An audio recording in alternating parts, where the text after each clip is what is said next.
एक स्थान पर 3 पर्वत थे। उन पर्वतों के साथ लगी हुई एक बड़ी खाई थी, जिसके कारण कोई उस तरफ नहीं जा पाता था। एक बार देवताओं का उस ओर आना हुआ। उन्होंने पहाड़ों से कहा, हमें इस क्षेत्र का नामकरण करना है। तुम में से किसी एक के नाम पर ही नामकरण किया जाएगा। हम तुम तीनों में से एक एक इच्छा पूरी कर सकते हैं। 1 वर्ष बाद जिस पर्वत का सर्वाधिक विकास होगा, उसी के नाम पर इस क्षेत्र का नामकरण किया जाएगा। पहले पर्वत ने वर मांगा, मैं सबसे ऊंचा हो जाऊं ताकि दूर दूर तक दिखाई दे। दूसरे ने कहा, मुझे प्राकृतिक संपदाओं से भरकर घना और हरा भरा कर दो। तीसरे पर्वत ने वर मांगा, मेरी ऊंचाई कम कर इसे खाई को समतल बना दो ताकि यह संपूर्ण क्षेत्र उपजाऊ हो जाए।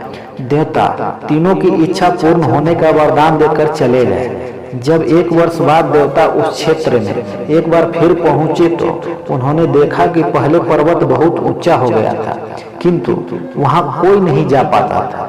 दूसरा पर्वत इतना अधिक घना व हरा भरा हो गया था कि उसके भीतर सूरज की रोशनी तक नहीं पहुंच पाती थी, इसलिए कोई उसके भीतर जाने का साहस नहीं कर पाता था। तीसरे पर्वत की ऊंचाई बहुत कम हो गई थी और खाई भर जाने से उसके आसपास की भूमि उपजाऊ हो गई थी, इसलिए लोग वहां आकर बसने लगे थे।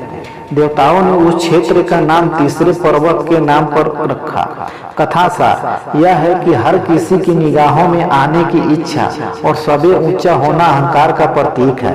प्राकृतिक संपदाओं से भरा होने के बावजूद किसी के काम न आना स्वार्थी वृत्ति का दर्शाता है।